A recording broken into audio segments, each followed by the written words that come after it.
early as 1928, the communists declared that the racial differences among our people constituted the weakest and most vulnerable point in our social fabric. By constantly probing and straining at this one spot, they calculated that eventually the cloth could be torn apart and that Americans could be divided, weakened, and perhaps even set against each other in open combat. We mustn't kid ourselves into thinking that the communists have placed their agitators only into the black communities. They're working both sides of the street.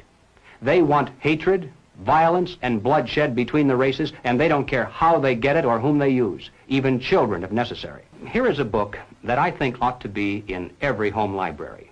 It's entitled Color, Communism, and Common Sense by Manning Johnson. He joined the party as a young man because he honestly believed that the communists were trying to improve the conditions of his people. He was a dedicated communist, and eventually he rose to one of the highest ranks. But after many years, he discovered that instead they were merely planning to use his people in a bloody revolution to destroy America. And when he woke up to this, he dropped out of the party and devoted the rest of his life trying to alert his fellow citizens of all races to the true nature of the Communist Party as he knew it to be from the inside. Manning Johnson said, "Black rebellion was what Moscow wanted. Bloody racial conflict would split America. During the confusion, demoralization and panic would set in. Then finally the Reds say, workers stop work. Many of them seize arms by attacking arsenals. Street fights become frequent. Under the leadership of the Communist Party, the workers organize revolutionary committees to be in command of the uprising. Armed workers seize the principal government offices, invade the residences of the president and his cabinet members, arrest them, declare the old regime abolished, establish their own power." Now, here is a piece of vicious communist propaganda that perhaps some of you have seen. It's called The Crusader.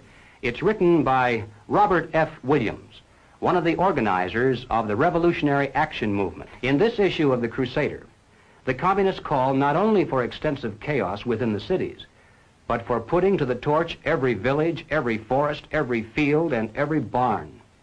The plan is for raging fires from one city to the next. The reason? Well, first, there's the value of sheer destruction. Secondly, it would force us to deploy our defenses and rescue units over the widest possible area.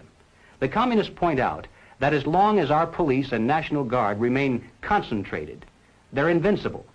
But if they can be forced to spread out over the entire city and into the countryside as well, then they can be picked off from ambush one by one. And the third value of massive fire to the communists is psychological. The average American, they say, soft and decadent, when he sees billows of black smoke rising from one horizon to the other, when at night the only light he has to see by is the flickering red from flames leaping into the sky, he'll become paralyzed with fear and panic. He'll run away and hide and do nothing to interfere with the guerrilla bands as they strike at the community's power centers. The Crusader explains how to set up sniper units in crowded metropolitan areas, how to manufacture jumbo Molotov cocktails, the gallon jug size, and how to mix the gasoline with certain ingredients to make it burn like napalm, how to pour gasoline into utility manholes in the streets to set fire to the main telephone cables, how to put sulfur tips from matches into air conditioning units and blow up large buildings, how to ignite gas mains and oil storage tanks. It explains how radio-controlled model airplanes can be used to fly explosive charges over heavily guarded fences into gasoline storage areas or munition stockpiles.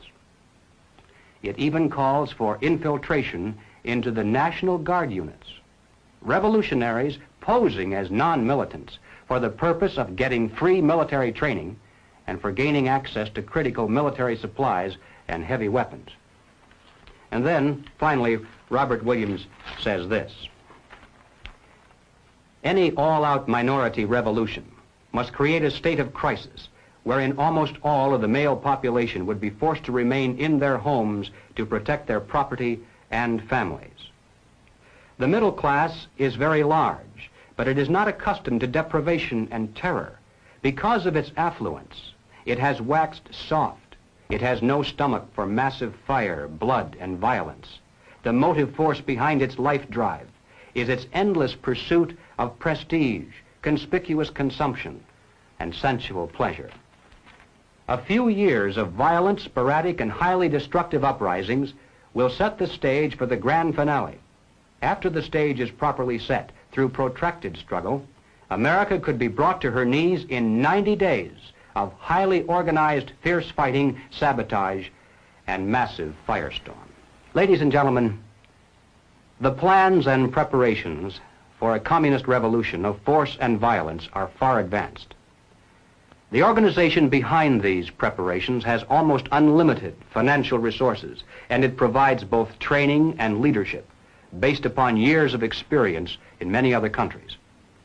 Our enemies are deadly serious about their task, and it's nothing short of national suicide for us to continue to ignore their plans and their progress. The violent revolution becomes of primary value to the communists to the extent to which it can be used to condition the masses psychologically to accept the non-violent revolution, which is offered supposedly as the only alternative.